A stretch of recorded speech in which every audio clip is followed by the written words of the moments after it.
Okay, so now we're going to consider a really simple but very rich example called the stick and puck. And in order to solve this problem, we're going to have to use conservation of energy, conservation of linear momentum, and conservation of angular momentum. All three quantities, energy, linear momentum, and angular momentum, are strictly conserved. Okay? Neither can be created nor destroyed. They are strictly conserved quantities. And those three conservation laws are very powerful. And we're going to see how powerful they are to solve this really interesting problem. So it's a great problem. If you can master this problem, then you're doing really well. Okay, so the picture is something like this. We have a flat, horizontal, frictionless surface, like a sheet of ice. And sitting on that surface, that frictionless surface, is a stick. And there's going to be a puck sliding towards the top end of the stick. And it's going to hit the stick, and it's going to cause the stick, the center of mass of the stick, to move with constant velocity to the right, and the stick to rotate about its center of mass. Okay, so it looks like this. It goes boom, like that. Okay, so the picture looks something like this. So we start with a stick sitting on the surface of the ice, on that flat horizontal frictionless surface. And so that stick has a mass big M, a length little l, and a moment of inertia for rotation about its center of mass, ICM. Now, of course, if it's a thin stick like this, it's 1/12 ml squared. But we don't need to know that. Okay, so that's the center of mass point of the stick. And then what we're going to have is a puck coming in from the left, and it's going to hit exactly that top point of the stick. And so we have a puck coming in. It's got some mass, little m. It's moving with some velocity, little v, to the right initially. And so it has some initial linear momentum to the right, little p equal little m times v. Okay, and then what happens is that puck hits the top of that stick, and then the stick takes off to the right. Okay, so in order to, as we're solving this problem, it's definitely going to involve things like angular momentum and torque. Okay, and so whenever we're talking about angular momentum and torque, we always mean angular momentum and torque evaluated about some fixed point in the inertial reference frame. So a convenient choice for that fixed point is right here, right at the center of mass of the stick in its original position. Okay, so we'll choose this as our point O. Okay, and so this point O is at the center of mass of the stick in its original position. Of course, later the stick's going to go that way, but O will not move. The center mass of the stick will do this, but O will not move. This is the origin for our inertial reference frame, and so we'll take the I hat direction to be to the right, the j hat direction to be up, and the k hat direction to be coming out of the board, okay, towards me. Very good. And what else do we need here? Okay, so after the collision, what's going to happen, this point O remains the same. This is our fixed point O, and this is our axes. So this is the x-axis, this is the y-axis, this is the z-axis coming out. And after the puck has hit the stick, then the center of mass of the stick has translated to the right like this. And also the stick is rotating about its center of mass. Okay, so maybe a second after the collision, we will suppose that the center of mass of the stick has moved to this location, right over here. Okay, and so the stick is also rotating, and so we'll kind of draw it like this. How will we draw it? Something like this. Okay, that's a terrible stick. Let's redraw that stick.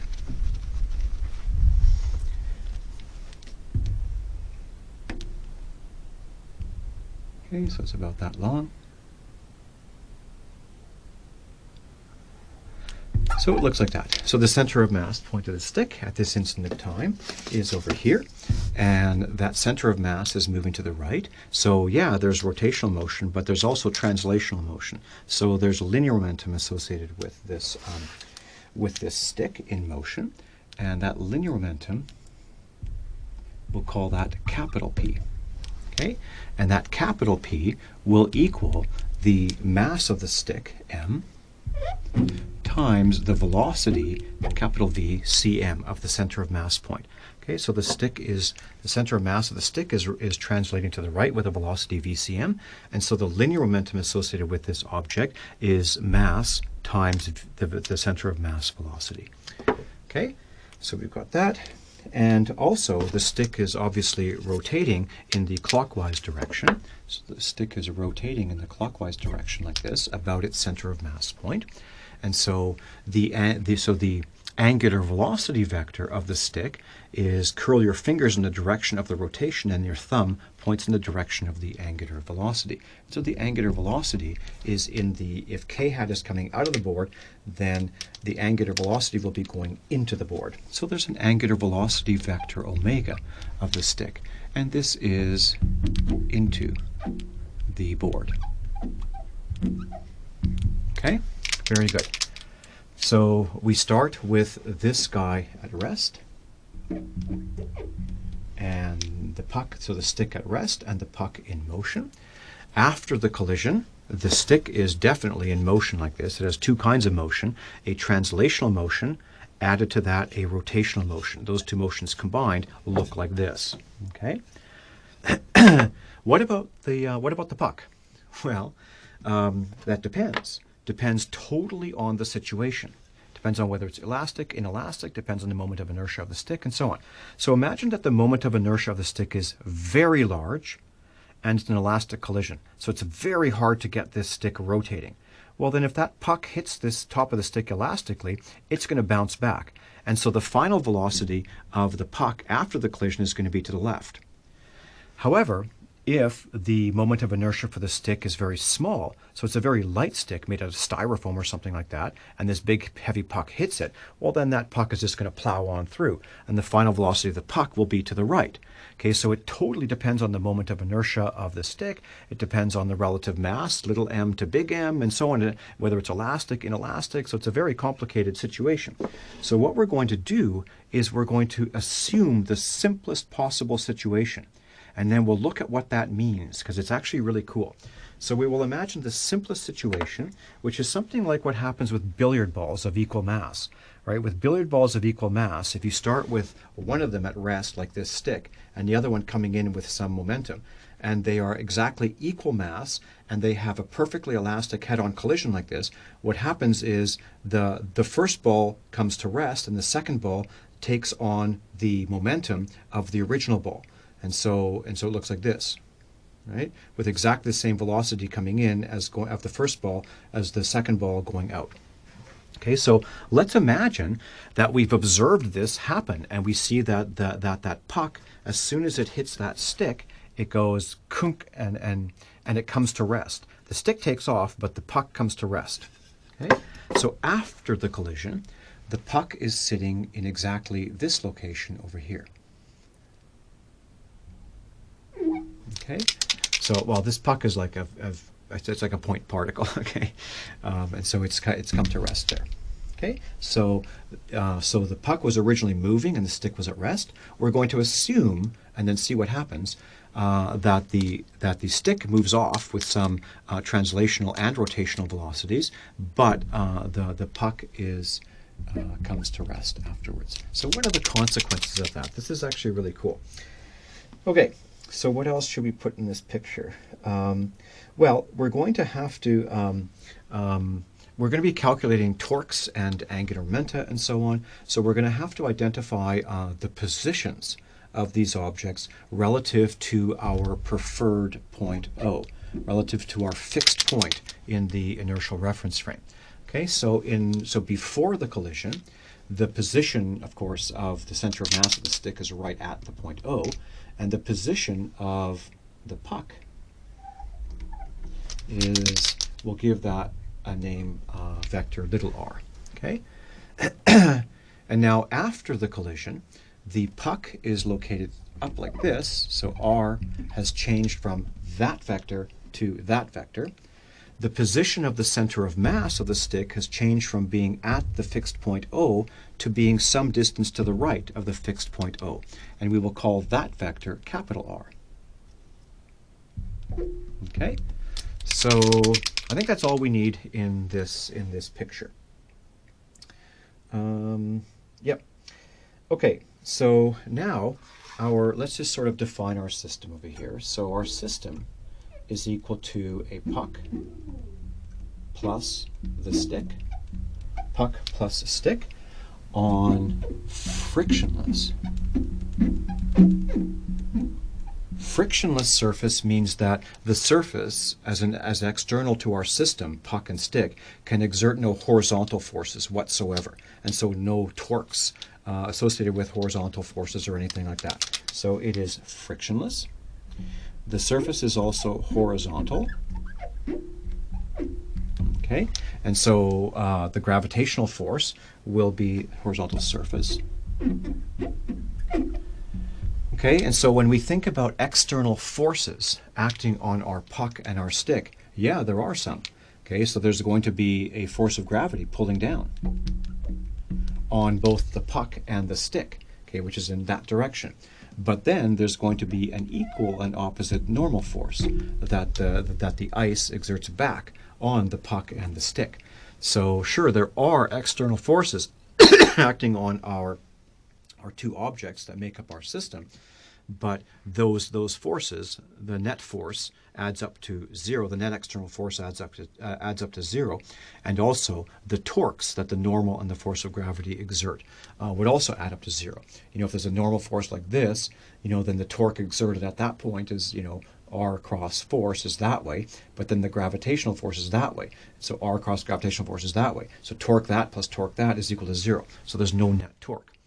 There's no net torque produced by external forces. Okay, so that's super important.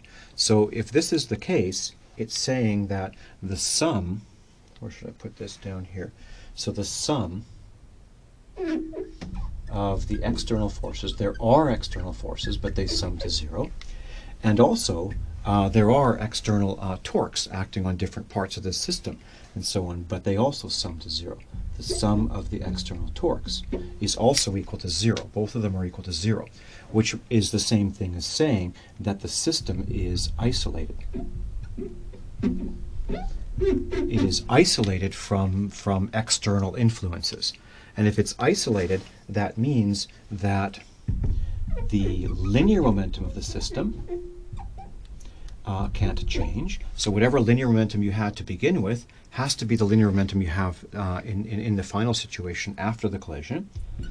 And also the angular momentum of the system. Whatever angular momentum of the system you had to begin with has to equal the angular momentum in the system afterwards. Okay, so we have that. So, so let's look at first conservation of linear momentum in the form that the linear momentum of an isolated system can't change. Then we'll look at conservation of angular momentum in that the angular momentum of an isolated system cannot change. And then we'll look at conservation of energy. So the energy of an isolated system cannot change. Okay?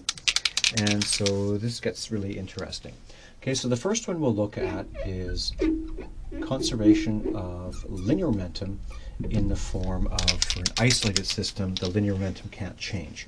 Okay, so let's look at the linear momentum in the system initially. Well, initially, this object has, the stick has no linear momentum, but the puck has a linear momentum p to the right, little p to the right. So little p, the puck has a linear momentum little p to the right, and the stick has a linear momentum 0. Okay, and after the collision, in this situation over here, the system has some linear momentum, final. And what is that? Well, the linear momentum of the puck is 0 because it's at rest, so that's 0, plus the linear momentum of the stick. Now remember, this stick is doing two things. Its center of mass is moving to the right with a speed VCM, so there's a translational motion involved like this. Plus, on top of that, there's a rotational motion without translation. And when you add those two together, you get this kind of motion. Okay? So the linear momentum is associated with just an object of mass big M moving to the right with a speed VCM. That's big P. Okay? So the linear momentum of the stick after the collision is big P. Okay? And so that's it. And so conservation of linear momentum says that, where should I put this? No, let's put it down here. Okay, so it says that little p is equal to big P. So what's happened is the puck had some linear momentum to begin with, and then after the and no linear momentum in the stick, and then the puck came to rest, and so it must have given, conservation of linear momentum says that it must have given all of its linear momentum, little p, into the linear momentum of the stick, big P. So little p is equal to big P. Okay, or in other words, another way to say this is, so little p is m times little v, that's equal to big M times big VCM. Okay, or in other words, little v, big VCM, so the velocity at the center of mass of the stick after the collision, big VCM, is equal to little m over big M times the initial velocity of the puck to the right. Okay, that's another way to look at this. Okay, and so this is exactly analogous to this situation that we considered before. So we have an object of mass, say, little m, moving with some velocity v to begin with to the right, and it's going to collide with an object of mass big M, so that's little m, and that's big M. It's going to collide with an object of mass big M that's initially at rest, and we're going to assume the collision is like this. Bang, this guy comes to rest, and this guy takes off. Okay, and so little m, after the collision, is at rest, and big M is moving to the right with a velocity VCM. Okay, and so the linear momentum to begin with is little mv. The linear momentum afterwards is big M VCM, and of course those have to be equal for conservation of linear momentum, and so we get this or this, same thing. Okay, so what we're doing here, and this is very important, we are splitting the motion of the stick into translational motion with linear momentum big P equal to big M VCM, plus, so translation without rotation, plus rotation without translation. Okay, so that's, we're going to do that when we come to conservation of angular momentum.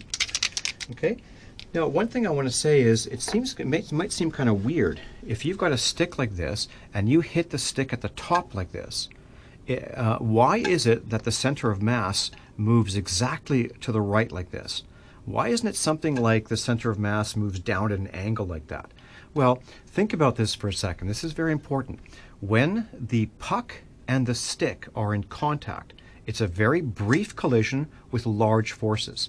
The force that the puck exerts on the stick is exactly to the right, and the momentum that is transferred to the stick is a force acting over time. So that right-directed collision force acting over time is the amount of momentum, linear momentum, transferred to the stick. It's exactly to the right.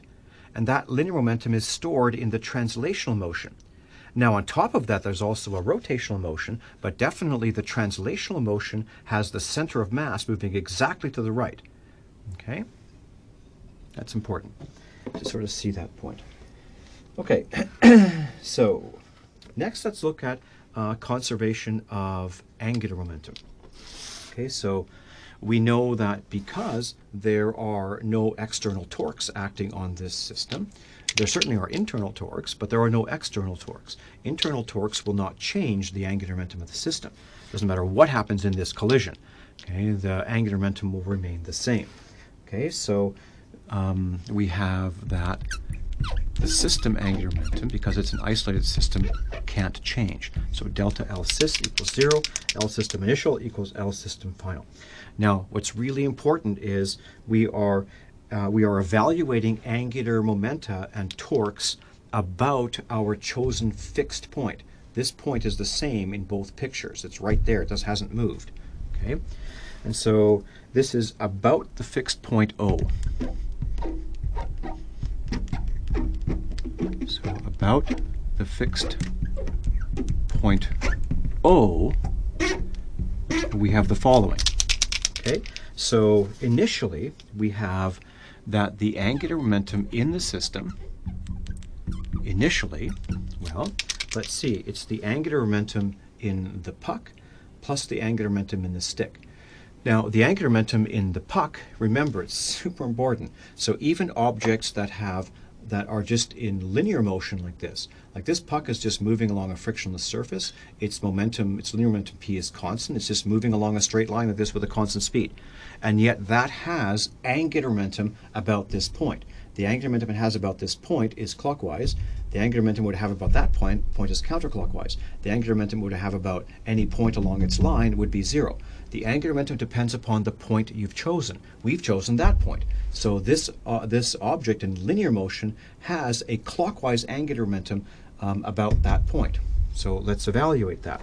Well, so the basic definition of angular momentum is not angular momentum is equal to I omega. The basic definition of angular momentum is r cross p. So in this case, it's the vector r from our fixed point to the puck. So that's little r, vector cross product with its momentum to the right, r cross p. So that's the angular momentum of the puck about that point. And remember, we did this calculation before. That angular momentum about that point doesn't depend upon whether the puck is here or here or here. Anywhere along this line, it will have exactly the same angular momentum about that point. Okay, so that's the angular momentum of the puck about that point. The angular momentum of the stick about that point is, of course, 0. Okay, so this r cross p, well, what does it look like? It looks like this vector, r, cross this vector, p. But that cross product is exactly the same as taking just this component. So it's exactly the same as this cross this. Okay, same p in both cases, but instead of doing that r, we can do just that r. Instead of doing that r, we can do that r, because the the angular momentum about this point doesn't depend upon where you evaluate it. Okay, so let's evaluate it right here, just before it hits the stick. Okay, and so we have the length of this. So this r points straight up, and it is of length 1/2 the length of the stick. So it's L over 2 in the j hat direction. Okay, and that's because, I mean, if you take this vector cross this vector is the same as that vector plus that vector, but that vector cross p is equal to 0. So that vector cross p is the same as that vector cross p. Okay, so that's an important trick to be aware of. Okay, it simplifies your calculations quite a bit. Okay, and so what is that? Well, this vector has magnitude p to the right, and this vector has magnitude L over 2 in the up direction. And so the magnitude of the cross product, because this is a right angle here, the magnitude is L over 2 times p. So it's L over 2 times the magnitude of p. And in what direction is it? Well, you just use the right-hand rule. So we're going this vector cross this vector, so that cross that is into the page. Okay, so that into the page, k hat comes out of the page, so into the page is negative k hat. So it's in the negative k hat direction, in other words, into the board. Okay, so that's the initial angular momentum of the system is of magnitude L over 2, this distance times p, and it is vector directed into the board. Okay, because when you look at it from an object moving like this, it could be attached with a massless rigid rod to that point there and actually be rotating, and so it has angular momentum in that direction. So curl your fingers in the direction of the angular momentum, and your thumb points in the direction of the angular momentum vector, which is into the board. Okay. So that's the initial angular momentum of the system, and since there are no external torques, that should equal the final angular momentum in the system. So let's evaluate that. So the system angular momentum in the final state after the collision, anytime after the collision, because it's not changing, is equal to, well, it's equal to the angular momentum of a puck at rest relative to that point. So that will be an r cross p, or p is 0. Okay, and so that's 0. So the puck after the collision has 0 angular momentum. And then there's an angular momentum associated with the rotational motion of this stick. Okay, and so let's just think of the stick as being at rest, and let's look at its angular momentum. Well, that angular momentum is clearly clockwise or into the board. Okay, and so that angular momentum is going to be ICM times omega. Linear momentum is mass times velocity. Angular momentum for rotating rigid bodies, say about their center of mass, is ICM times their angular velocity. Okay, so how rapidly they're rotating radians per second. So that's plus ICM. Sorry, ICM is not a vector. But omega is a vector. Okay, plus ICM times omega. And omega, the vector omega, it's a clockwise rotation, so it's into the page. Or into the board. Okay, so both the initial angular momentum of the system and the final angular momentum of the system are both into the board. They're both clockwise angular momentum. Okay, so we said that the angular momentum of the stick after the collision is equal to ICM times omega. That seems like that's obviously true, but we were a little cavalier in that. So ICM times omega, that's certainly the case if you have the center of mass point is at rest and the stick has a moment of inertia ICM for rotation about the center of mass, and there's an angular velocity omega, then the angular momentum of this situation is clearly ICM times omega.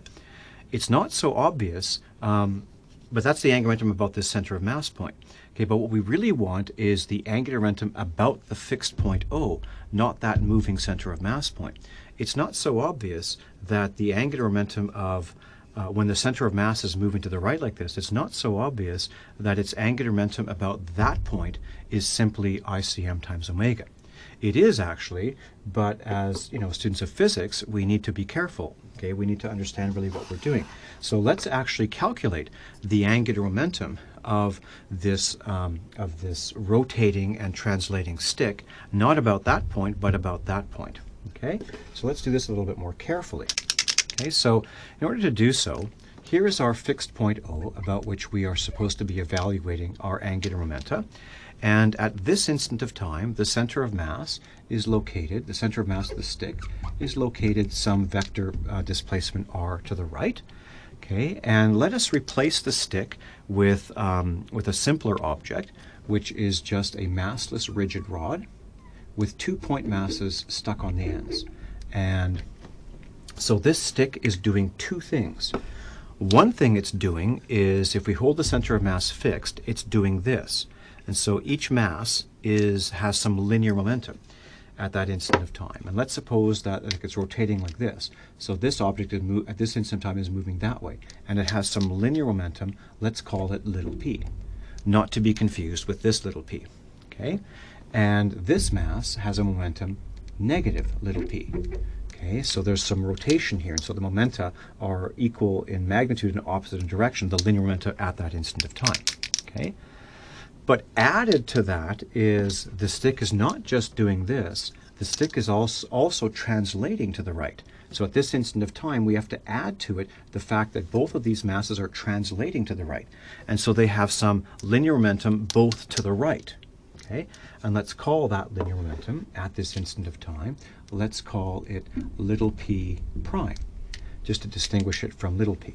So this mass, associated with the translational motion of the stick, there's a momentum, linear momentum little p to the prime to the right.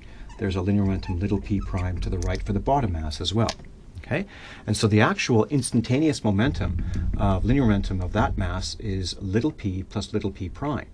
And the instantaneous linear momentum of that mass is negative little p plus little p prime. Okay, so it's this complicated motion. Now, remember that the basic definition of angular momentum is not I times omega. It's r cross p, summed over all of the masses of that object in motion, in rotational motion and whatever. Okay, and so let's work this out. So we're going to run out of room over there. Let's put it down here. Okay. So what is the angular momentum of these two masses with those linear momenta about that point? Well, the definition of angular momentum is r cross p. Well, so what is the r? Well, in this case, for this mass in motion, the r is this vector. And let's say this is the center mass point. Let's call at this instant of time the vector from here to here, let's call that little r, not to be confused with that little r. Okay? And so if the vector from the center mass to that mass at one end is r, then the vector pointing from the center of mass to the other point will be negative r. Okay? So now we can work out, well, the angular momentum of that point, of that mass in motion, about that point is r cross p. So what is r? Well, it's that vector. That vector is equal to that vector, which is capital R plus little r. So we have a capital R plus little r vector cross product with the total linear momentum. Well, that's little p associated with its rotational motion plus little p prime associated with some translational motion. Okay? And then we add to that the angular momentum of this mass about that point. Okay, and so we need this r. And so this r is equal to big R minus little r. So it's plus big R minus little r, vector cross product, it's r cross p. Well, what is the total linear momentum of that mass at that instant of time? Well, it's negative little p associated with the rotational motion, positive little p prime associated with the translational motion. Okay, so let's expand this out. So what we have is there'll be 8 terms. There will be a capital R cross little p, that cross that, plus a capital R cross little p prime, plus a little r cross little p, and then plus a little r cross little p prime. Okay, and then here we have a capital R cross negative p. That's negative capital R cross p. And then here is a positive capital R cross little p prime. And then negative negative, that's a positive little r cross little p. And then a negative little r cross p prime. Okay, so there's 8 terms there. 6 of them will cancel out. Okay, so let's look. We have a capital R cross little p. There's a negative capital R cross little p. That cancels out. And there is a positive little r cross p prime, negative little r cross p prime. Those two cancel out. Okay, so we got that. And then these 2 terms add a capital R cross p prime. However, p prime is the momentum, so the linear momentum associated with translational motion. It's to the right. Capital R is also to the right. Those vectors are parallel, and so their cross product is 0. And so this is 0, and this is 0. And so all we're left with is these 2 terms. So this is equal to just twice little r cross p. Okay, and so what is that? Well, little r cross p is there's a rotational motion of this guy, and the linear momentum associated with the rotational motion is little p. And so r cross little p plus negative r cross negative little p is r cross p plus r cross p is twice r cross p, is in fact the angular momentum of our object about that point, which is of course ICM times omega. Same thing.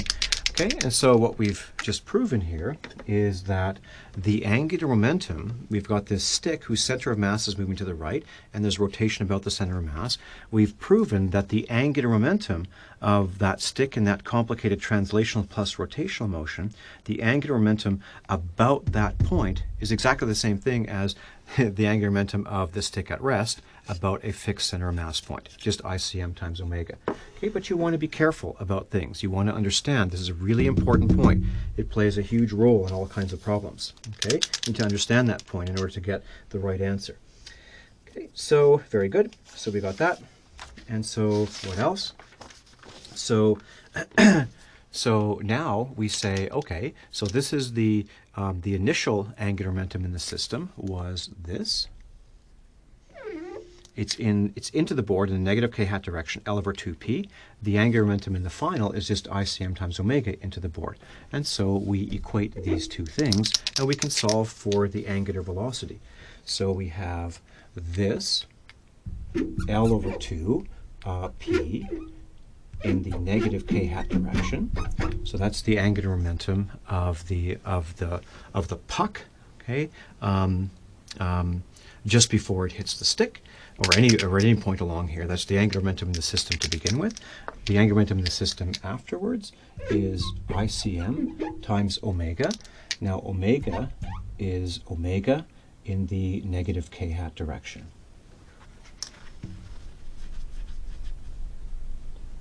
So let's write that as negative omega k hat.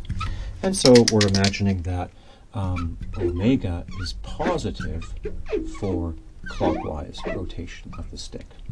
Okay?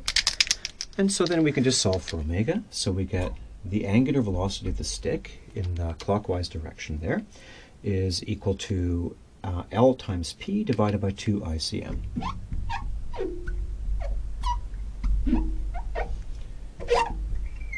Okay, so that's an important result. Okay, so we used conservation of linear momentum to solve for the center of mass velocity, the translational velocity of the center of mass point of the stick, and there it is. VCM is the ratio of the two masses times the initial velocity. And we used conservation of angular momentum to solve for the final angular velocity of the stick as it does that. Okay, and so you can look at this thing and you can see that, yeah, this actually makes sense because this result for the angular momentum is greater. You know, what's going to increase the spin rate of the stick? Well, it's greater under two conditions. If we make L or P larger, so larger P or L, so obviously if you give that puck a larger initial momentum, well, that stick is going to be rotating faster. Also, if you make the stick longer like this, or you know, hit it higher up versus lower, it's harder to cause rotation when you're hitting low, because torque is R cross F. The bigger R is, then the larger the torque is. Okay, and so the bigger L would be, the easier it is to rotate that thing. Okay, and so it's going to cause a faster rotation. And it's also greater, the angular velocity is greater for smaller ICM, because ICM is in the denominator. And that also makes sense, because if you have a stick that's very massive, very heavy, large moment of inertia, then the angular, that puck is going to hit it, and the angular velocity, it's hard to get that stick rotating. So the angular velocity afterwards is going to be small. But if the stick is very light, just made out of styrofoam or something like that, that puck hits it, it's very easy to get that thing spinning, and so the angular velocity is larger. Okay, so we've solved for the final motion, assuming that the puck comes to rest. We have solved for everything to do with the final motion of that stick. Its linear motion and its angular motion, using conservation of linear momentum and conservation of angular momentum. Okay, so now we're going to go to the next step, which is looking at conservation of energy. And that's going to reveal something really interesting about this problem. Okay, so I'll erase the board and I'll be back. Okay, just to recap, so we used conservation of linear momentum to show that the translational momentum of the stick after the collision is, that's big P, is equal to the translational momentum of the puck before the collision. Or we figured out the VCM, the velocity of the center of mass of the stick, is the ratio of the masses times the initial velocity of the puck. Okay, and then we used conservation of angular momentum to show that the final angular velocity of that stick is LP over 2 ICM. So now what's interesting is we have the final velocities after the collision. We have the initial velocities before the collision. So we can work out kinetic energies. We can work out kinetic energy final, kinetic energy initial. How do they change? Okay, is it an elastic collision? Is it inelastic? And remember, what we've done is we've assumed that the nature of the collision is such that the puck comes to rest as soon as it hits the stick. Okay? And so what are the consequences of that? Well, they're very interesting, and to work them out, we use conservation of energy. Energy is always conserved. Okay, and so let's apply that powerful principle.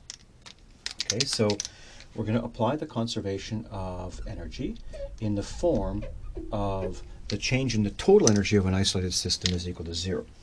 Okay, so delta E total is equal to 0. Okay, so that means that so the change in the total energy, well, there's kinetic energy certainly involved. That could be changing. And then there's a change in other forms of energy. And these other forms of energy, as we've talked about before with collisions and linear momentum type collisions, these changes in other forms of energy could be, there's an increase in thermal energy, there's, sound that's generated, there's all kinds of things. Or you could have maybe an explosion go off, okay, and that explosion could add kinetic energy to the system. So there could be changes in chemical energy, and so on, okay? So this delta E other, if it's thermal and sound and so on, this delta E other is positive, and the change in the kinetic energy is negative. Kinetic energy goes down. But if you had, say, a little charge, a little explosive charge attached to the front end of that puck, and then as soon as it hit the stick, it exploded. Well, that chemical energy could be converted into kinetic energy, and the kinetic energy could go up. So it could be that the kinetic energy actually increases, and then so other forms of energy then go down. In this case, chemical energy goes down in favor of kinetic energy going up. Okay, so all kinds of interesting things can happen here, depending upon the nature of the collision. Okay, so let's work this out. So we can easily work out the initial kinetic energy. So the initial kinetic energy, well, this has none. It's just a puck in translational motion. Okay, and so that's equal to 1/2 the mass of the puck times its speed squared, which you recognize is immediately equal to the momentum squared divided by twice the mass. This is super important, okay? So P is equal to mv. If you stick in mv for P here, you get back that. Okay, so these are two equivalent forms for kinetic energy. Okay, and then the final kinetic energy. Now the final kinetic energy, if you look, there's two kinds of motion involved here. One is the stick is translating, and one is the stick is rotating. So there's kinetic energy, energy of motion stored in both of those types of motion.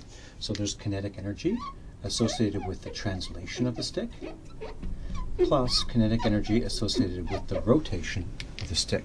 So that this motion here is translation without rotation plus rotation without translation. Okay? And so we can add those kinetic energies up. Okay, so what do we get? So the translational kinetic energy of the stick, well, what we've got is a stick with a momentum capital P and a mass capital M. And so the energy associated with the translational motion is capital P squared divided by twice capital M. It's like little p squared divided by twice little m. Okay, plus the kinetic energy associated with rotation. Well, we have an object that with a moment of inertia ICM for rotation about its center of mass. So that's just 1/2 ICM times its angular velocity, final angular velocity squared. Okay, so now what you do is you say, so the final kinetic energy depends upon capital P and omega. Well, we know that capital P is equal to little p, so for this we can substitute in little p. Okay, and omega, we have an expression for omega. We take this expression for omega and we substitute it in there. And so then this expression will be proportional to little p squared, and this expression will be proportional to little p squared, because omega is proportional to little p. And so the whole kinetic energy final is proportional to little p squared. And so it's proportional to the initial kinetic energy. Okay, and so I'll let you work through the algebra. It's just one line of algebra. And what we get is that the kinetic energy final is equal to some fraction times the original times the initial kinetic energy. We get little m over big M plus little m times L over 2 squared divided by ICM. Okay, that times the initial kinetic energy. Now, I'll let you notice something immediately kind of interesting about this. So kinetic energy final is some fraction of the original kinetic energy. So it depends upon the ratio of the inertial masses, little m to big M. That's to do with the translational motion. But then interestingly, look at this term. Little m times L over 2 squared, what is that? Well, that is the moment of inertia associated with an object of mass m attached with a massless rigid rod to that point. So this is an elemental rigid body of length L over 2 times mass m. That's the moment of inertia for that elemental rigid body. And you're comparing that moment of inertia to the moment of inertia of the stick about its center of mass. Okay, it's like the linear mass, It's the ratio of the linear masses divided by the ratio of the angular masses, so to speak, the moments of inertia. Okay, so that's interesting. Something interesting is going to emerge. So what we're interested in particular is delta E other. What is delta E other? Is it positive, negative, zero? So delta E other is equal to negative the change in the kinetic energy. So change in kinetic energy is final minus initial. Negative that is initial minus final. Kinetic energy initial minus kinetic energy final. And what we're always interested in, we don't care what delta E other is. What we care is how does delta E other compare to another energy in the system, namely the original kinetic energy in that puck. So what you want to do is you want to factor out the kinetic energy initial. And so you want to write this as 1 minus kinetic energy final over kinetic energy initial times kinetic energy initial. Okay, so when you bring the kinetic energy initial inside, it's kinetic energy initial minus kinetic energy final. Okay, and so what you have is the kinetic energy that goes into other forms of energy is some fraction of the original kinetic energy, this fraction. Now this fraction is really interesting. So that fraction can be positive, 0, or negative. Okay, that fraction will be positive if the final kinetic energy is less than the initial kinetic energy. So kinetic energy was lost. Where did it go? Well, it went into other forms of energy like thermal and sound and that kind of stuff, right? So this is definitely an inelastic collision. Okay. This quantity here can also be 0 if kinetic energy final equals kinetic energy initial. That means no kinetic energy was converted to other forms of energy. That means delta E other is equal to 0. And that's by definition a perfectly elastic collision. Okay. But then there's also this final case, negative. It could be negative if kinetic energy final is bigger than kinetic energy initial. Well, how the heck is that possible? Well, it's possible, as I mentioned, we could have a little explosive charge attached to the front end of that puck. And as soon as it hits that stick, it explodes. And so it exerts forces on that puck backwards and forces on that stick like to the left and forces on the stick to the right. And so it can add kinetic energy to the system. So kinetic energy final could be larger than kinetic energy initial. Okay, and so delta E other could be negative because the other energy is chemical energy, and that chemical energy went down as it was converted into other forms of energy, kinetic energy. Okay, very good. So let's work this out then. So this ratio, 1 minus kinetic energy final over kinetic energy initial. So what is that? So it's a 1 minus. So kinetic energy final over initial, that's this thing, divided by kinetic energy initial, that's that. And so we just subtract this. So it's a minus little m over big M minus little m times L over 2 squared divided by ICM. Okay, so we got that. That's delta E other, and that's the fraction of the original kinetic energy. These are dimensionless numbers here. Okay, great. So let's look at these terms individually. Let's look at this term. Let's call this term asterisk 1. Let's call this term asterisk 2. This term is associated with the translational motion only. This term is associated with the rotational motion only. So let's separate those two and see what they're saying, because what they're saying is something super clear and interesting. Okay, so what they're saying is this. So let's look at this term over here and ignore this one. Okay, and so we're talking just about translation only. Translation only. Okay, and so the kind of situation we're dealing with is we're completely ignoring the rotational motion and looking just at the translational motion. So what we've got is a block of mass little m going to the right. So we'll draw it this way. So there's a little block of mass little m, which is moving to the right with a speed v, and it's going to hit a block. We're ignoring the rotation entirely. It's a block of mass big M, okay, which was initially at rest. Big M initially at rest. And then after that collision, we're assuming that the block of mass little m comes to rest. So this is now at rest. And the block of mass big M takes off with a velocity capital VCM. Okay? Ignoring the rotational motion, this is what's happening as far as translation is concerned. Okay, and so let's take the special case. So this expression, if you ignore that, it's delta E other is 1 minus little m over big M times kinetic energy initial. It's just this translational result. Okay, and so it will be true that delta E other is 0 when little m is equal to big M. Okay, so let's take the special case that little m is equal to big M. Okay, then delta E other should be equal to 0. And does that make sense?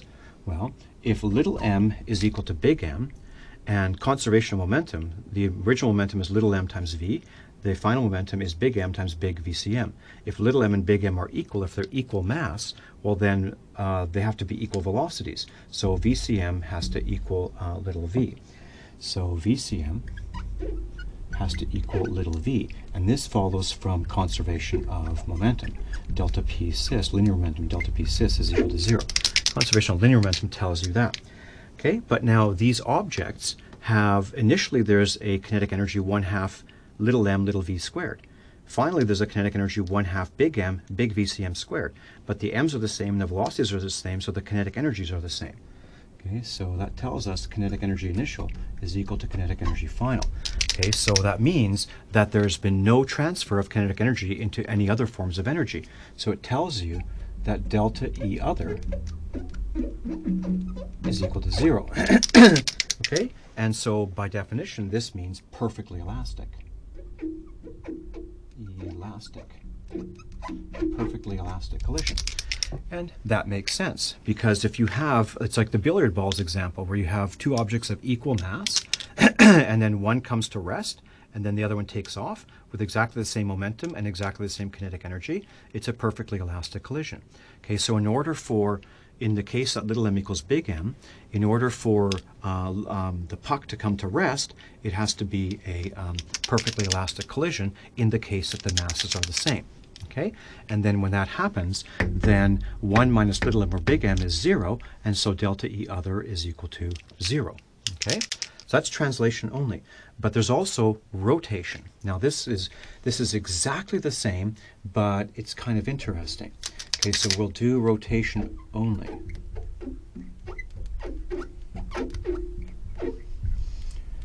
Okay, so rotation only. So what we're going to imagine is this. We have the stick initially at rest. We're completely ignoring translational motion, and we're thinking of everything, just the rotational aspect of the motion. Okay, so we have an object, a stick, with a moment of inertia ICM for rotation about its center of mass. And what we have is a puck of mass little m coming in with a speed little v. Okay, now the dynamics doesn't know whether this was a mass which was in linear motion before it hit the stick, or it was a mass stuck on the end of a massless rigid rod of length L over 2 that just swung into the top of the stick. Okay, so we're going to convert this linear motion into an equivalent angular motion. So now everything is angular motion. Okay, so it's just like this. Okay, and so what we imagine is well, these are all point particles, but I have to separate this just to draw the diagram. Okay, so we're going to imagine a mass, little m, attached to a stick, a massless rigid rod of length L over 2, and this thing is swinging in like this. It's going like this. It's going bang, like that. And so it's got some angular velocity. Instead of this linear velocity, just before it hits the stick, it's got some angular velocity. Okay, and so that angular velocity, let's call that angular velocity omega prime.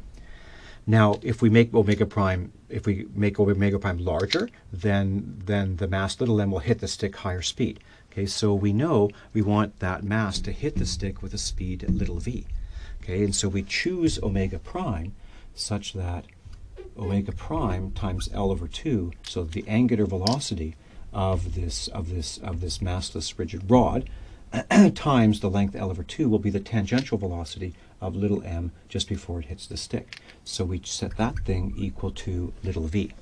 Okay, that's what that omega prime is. Great, so now we've converted that translational motion into rotational motion. So now, and also we're talking about rotation only. So that means that this point right here is fixed. So we are not going to allow the stick to translate. We're going to hold this point fixed. And so we have this mass coming in, bang, it hits it, and the stick rotates only, but does not translate. So we have one rotating object hitting another object which can rotate. Okay? It's all about rotation.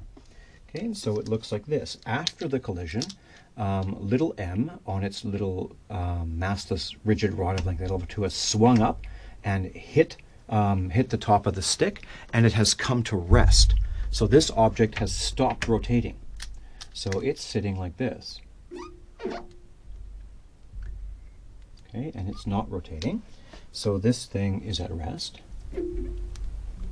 Just like this second rotating object, the stick was initially at rest. So this was so mass m was originally rotating, and the stick was at rest. Afterwards, the mass m is at rest, but the stick is rotating. So this point is fixed. That's really important. This point is fixed in position. We're dealing with rotation only and no translation. And so then this thing is going to be rotating with some angular velocity omega that we calculated before. Okay, that's the final angular velocity. Okay, now just like up here, so now we're dealing with rotation only, so we ignore this term, and what we have is, so my battery's getting low here, I'm talking too long. Okay, so what we have is, if we ignore the translational motion, that drops out. And if we were to solve just this problem, we would get delta E other is 1 minus m L/2 squared divided by ICM. Okay? And so that will equal 0. In other words, delta E other will be 0. In other words, it's perfectly elastic if this equals this. Well, what does that mean? Well, m times L/2 squared, well, that's the moment of inertia for our mass m attached on this massless rigid rod of length L/2. That's our elemental rigid body. So we're saying the moment of inertia for that swinging object or rotating object is equal to the moment of inertia for that rotating object, namely the stick. Okay, so let's assume that. Just like we said little m is equal to big M, to make that thing equal to 1, now we're going to make little m L/2 squared equal to ICM to make that term equal to 1. So then we'll get 1 minus 1 is 0. Okay, so let's do that. So let's say that m times L/2 squared is equal to ICM. Okay, so they are two objects with the same moment of inertia.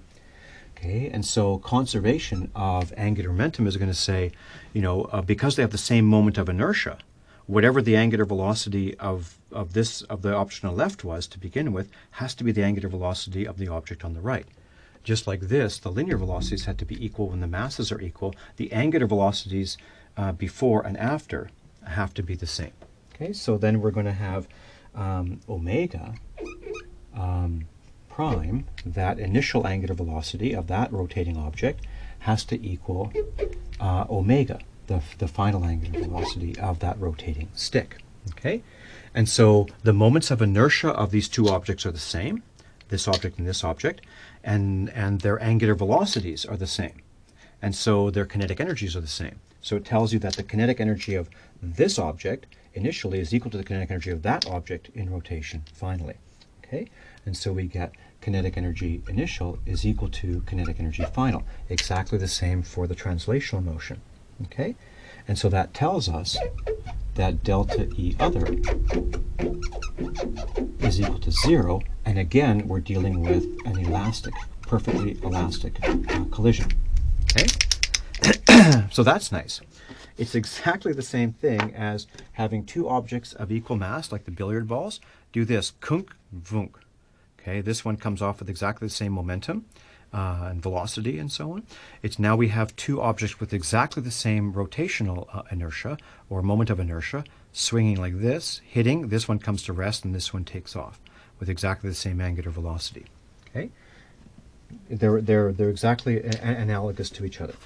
Okay, so then finally, let's put the translation and the rotation together. So we're not just dealing with this term alone or with this term alone. We're dealing with both of them. Okay, so now we have together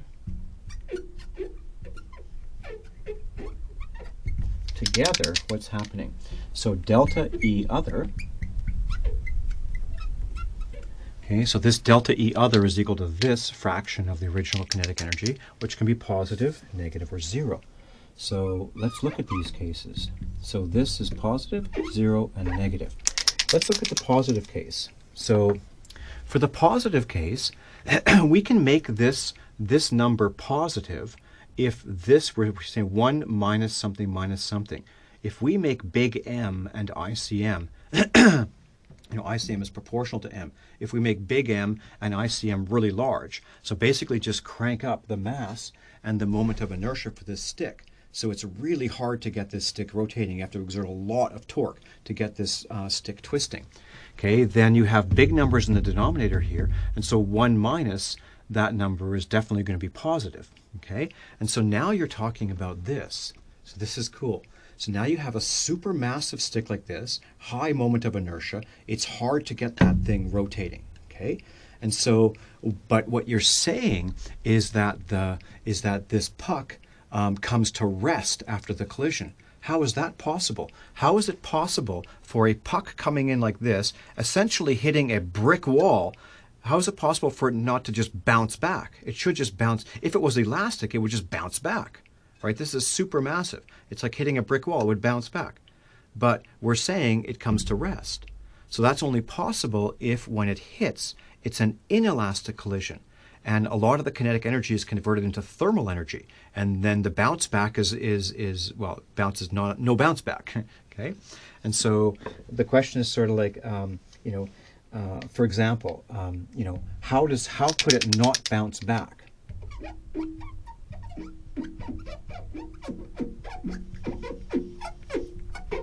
From a very large M and ICM. Okay, because when M and ICM are very large, this is positive. Okay, so how could it not bounce back unless it's inelastic?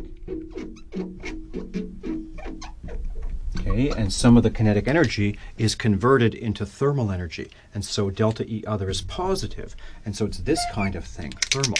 Okay. Now, what about the case of delta E other equals 0? Well, now what you have is, this is obviously elastic. Delta E other is 0. None of the kinetic energy was converted to other forms of energy. That's the definition of an elastic collision. Okay, so that means that this puck had some initial kinetic energy, and then afterwards it went into the kinetic energy of translation plus rotation of that stick, and none was converted to other forms of energy.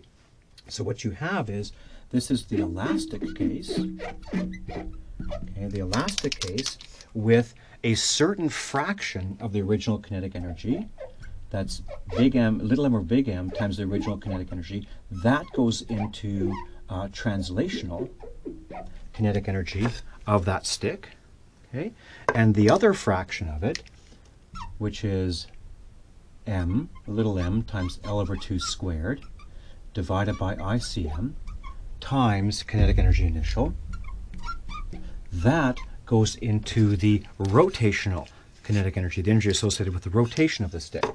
That goes into K rotational, such that none of the kinetic energy is lost or converted into other forms. And then the final example, which is really interesting, most interesting, is this could be negative, this expression here. So how could that happen? Well, so let's suppose that we have not a very large M and ICM, but suppose that we have a very small mass and ICM here. So this is an extremely light stick, and this heavy puck is coming in like this. Now, obviously that puck is just going to plow through and keep on going. So that puck should be moving to the right afterwards if we make ICM and M really small. Okay? And yet we're saying we observed that, oh yes, it came to rest afterwards. Well, how's that possible? Well, it's possible, as I've mentioned before. The idea is we take a little explosive device and we attach it to the front of this puck, and so as soon as that puck comes into contact with that stick, it explodes. Okay, and so it pushes hard, so the stick itself couldn't push hard enough back on the puck to bring it to rest, but the stick itself plus the explosion pushing back can bring that puck to rest. And moreover, that explosion goes both ways, and so it pushes hard on the stick to the right, and so the angular velocity of the stick will be large. Okay, so that's how you can explain where is this here? So omega, so in this situation, omega will be large, and that's because ICM is small. So it's a very, very light stick. You can only have that happen if an explosion happens, and then omega afterwards is large. Okay, so a way to write this is, you know, it's going to not bounce back. I shouldn't say not bounce back, not continue on, or not plow through. So not just like plow through that really low moment of inertia stick. Not plow through a small mass and ICM stick.